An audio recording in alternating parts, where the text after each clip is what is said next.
welcome back to another cult movie review with me, Bo, here on the Film Scene Investigation channel. I hope everyone is doing good. In today's video, I'm going to be reviewing the controversial 1971 movie Straw Dogs. So, Straw Dogs from 1971 was directed by the filmmaker Sam Peckinpah and was based on the Gordon Williams book The Siege of the Trenches Farm. Legendary actor Dustin Hoffman was in the lead role, playing the mathematician David Sumner. At the time, Hoffman was still reeling from the success of the 1969 film Midnight Cowboy, which ended up winning Best Picture at the Oscars. Starring alongside Hoffman was the English actress Susan George, who went on to play his wife, Amy. The actress, who was still relatively unknown at the time, had starred in several productions prior to joining Straw Dogs, so she was actually more experienced than Hoffman. Now, Straw Dogs is one of those films that I heard about for many years before I ever sat down to actually watch it. From my early days on the internet, I remember reading a lot about the film and kind of the controversy that surrounded it. From what I read at the time, it was quite interesting to hear about a young Dustin Hoffman in this controversial movie because, I associated him with big Hollywood projects like Hook or Rain Man. When it comes to the movie's narrative, it focused on a newly married couple, David and Amy Sumner, who had recently moved back to the UK. After tying the knot, the couple made the decision to rent out an old cottage in Cornwall, England, to escape their busy lifestyle. David, who was played by Dustin Hoffman, was a mathematician, an intellectual who seemed very out of place in the rural hills of Cornwall. He had decided to follow his English wife Amy back to her hometown where she originally grew up. But it wasn't long before Amy's old flame, Charlie Venner, showed up and tried to charm her. Venner, who was played by actor Del Henney, was still very much interested in his ex-girlfriend and wanted to know if Amy felt the same. As soon as this guy showed up on screen, I immediately got some very bad vibes from the character. There was just this smugness and arrogance that the character had that made me instantly dislike him.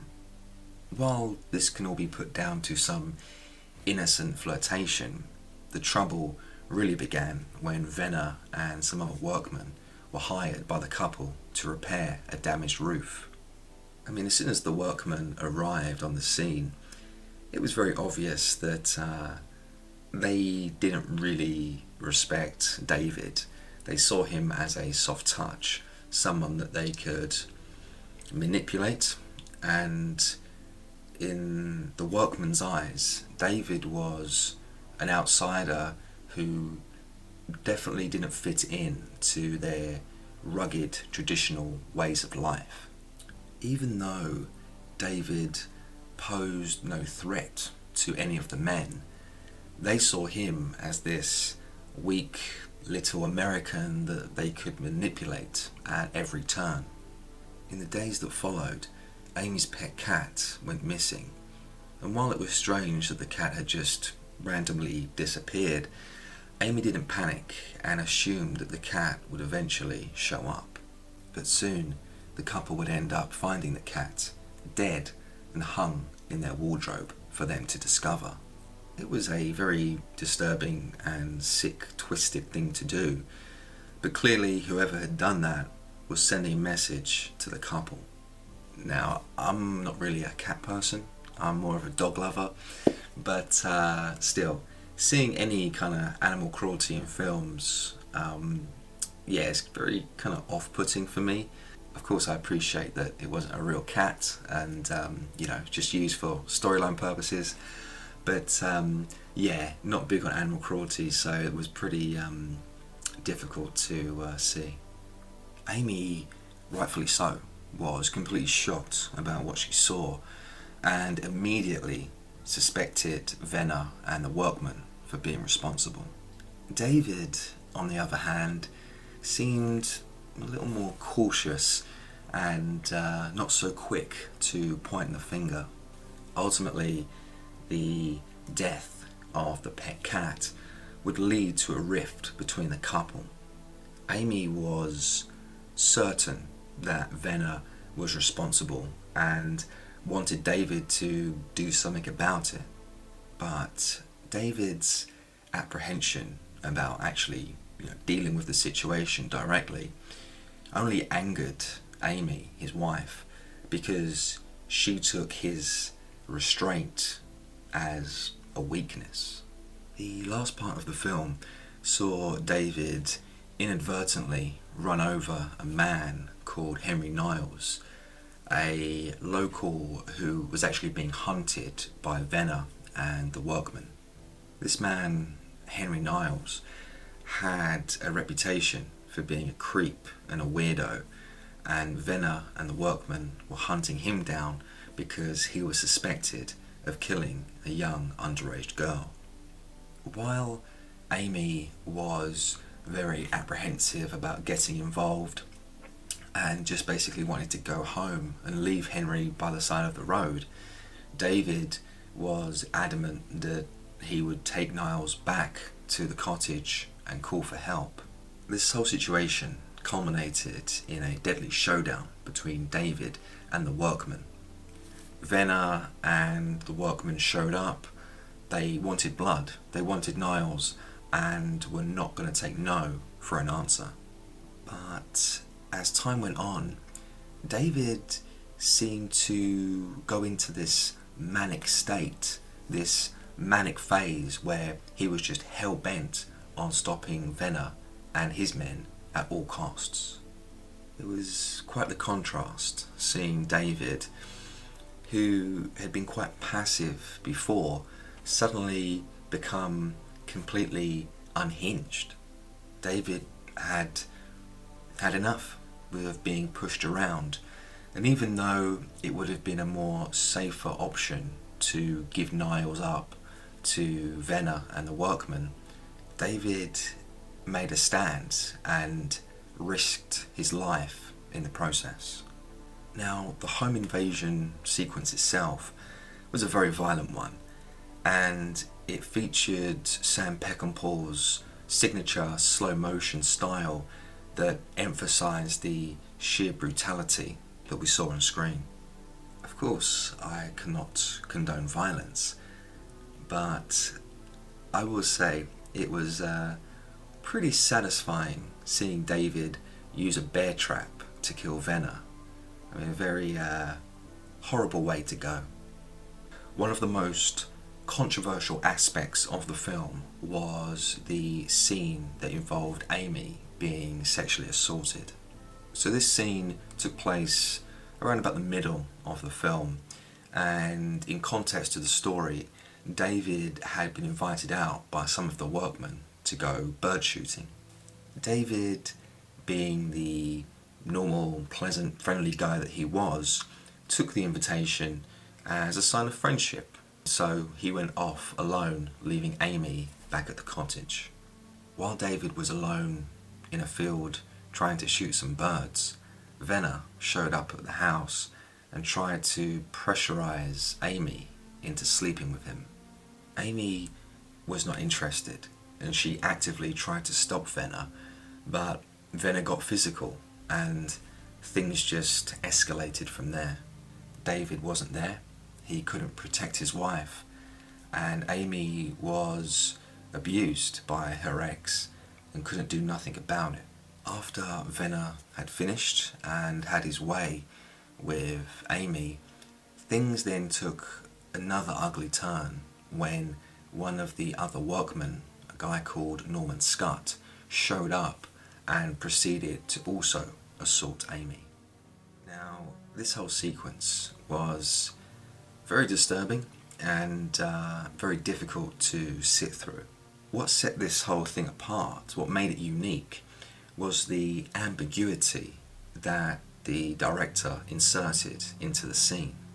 So, midway through the assault, in the midst of the harassment, Amy slowly relented and surprisingly consented to the sex with Venner.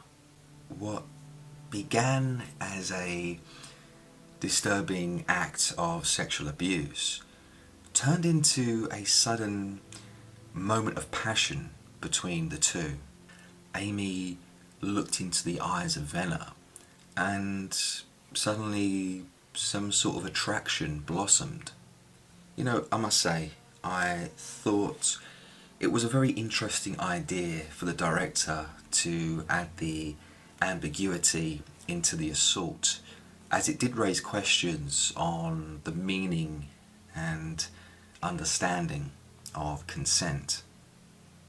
Amy didn't want anything to do with Venner. She didn't want to sleep with him, yet she was forced to.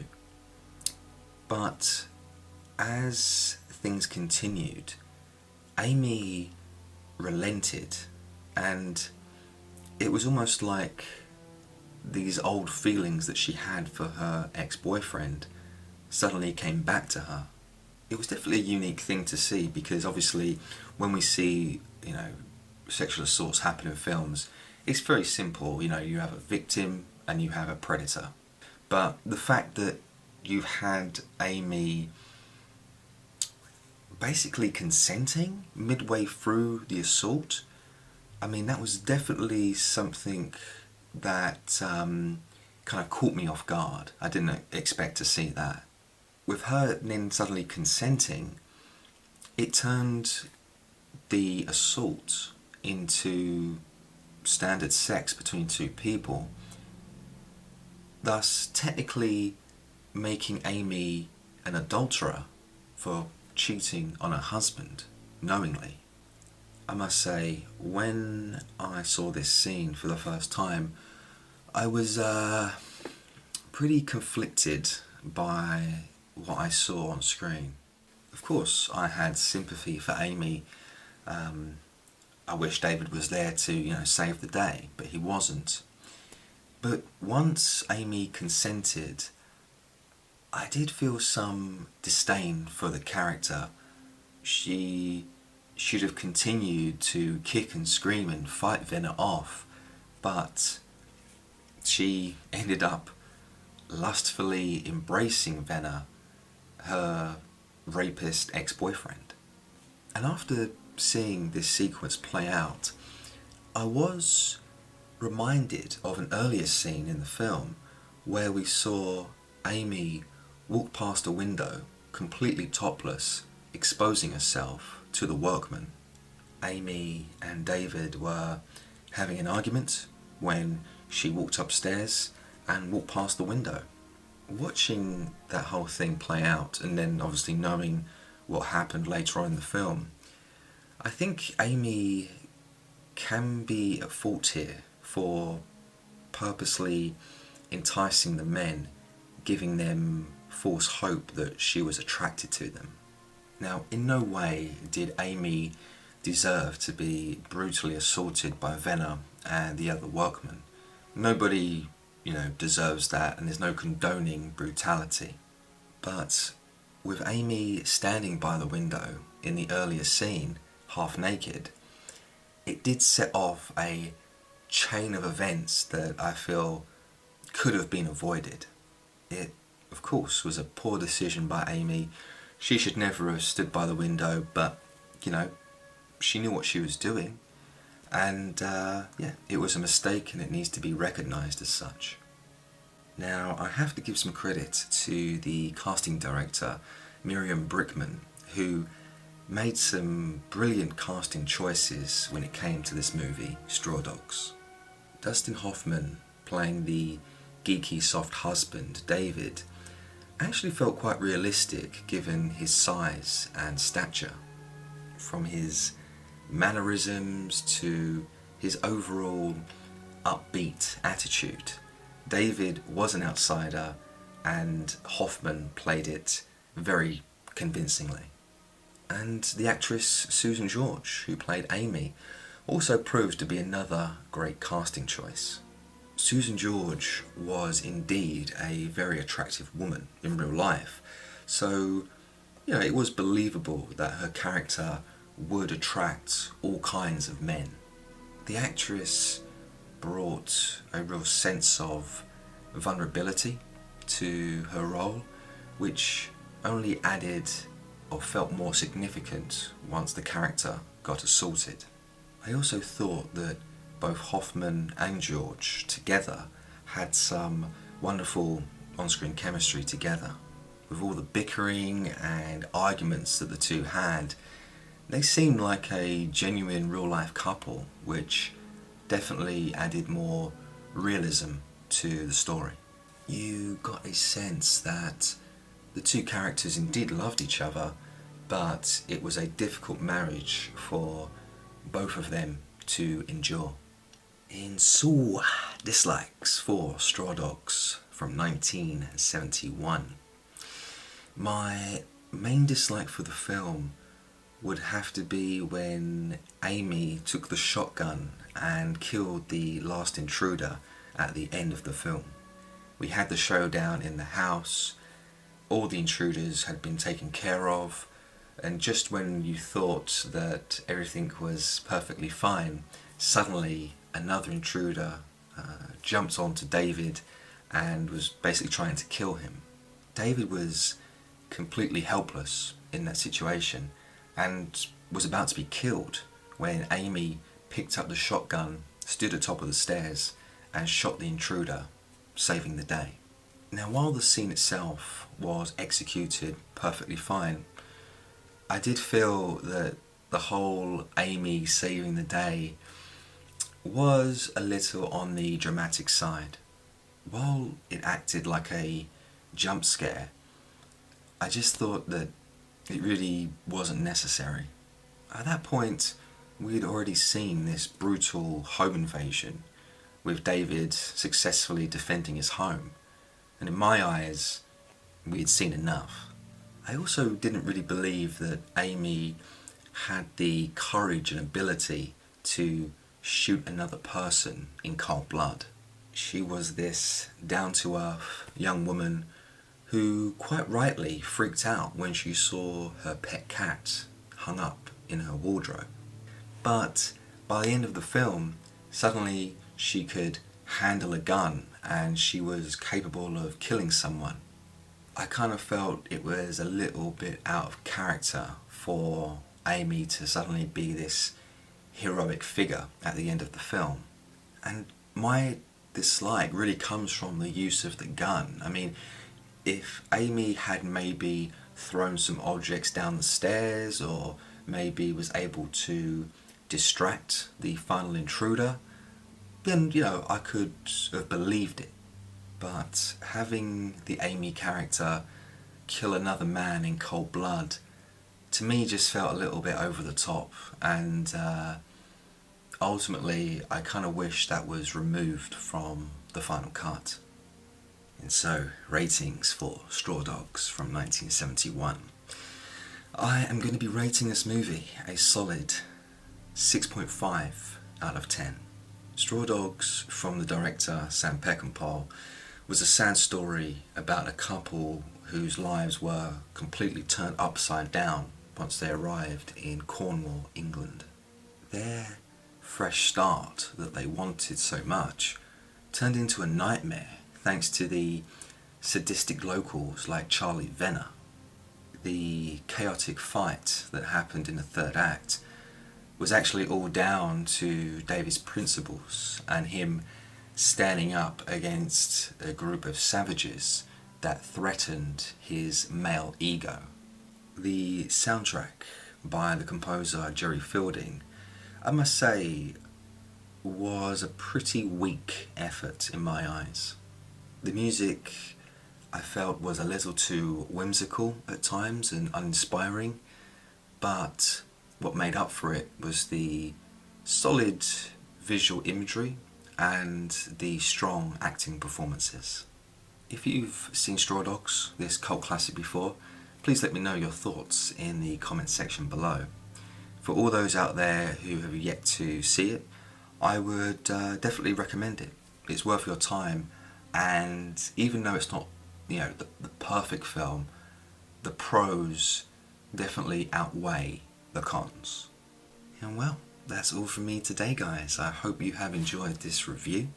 I will of course be back next week with another movie review. Don't forget to like and subscribe, guys. I do appreciate all the support. And of course, take care. See you next week.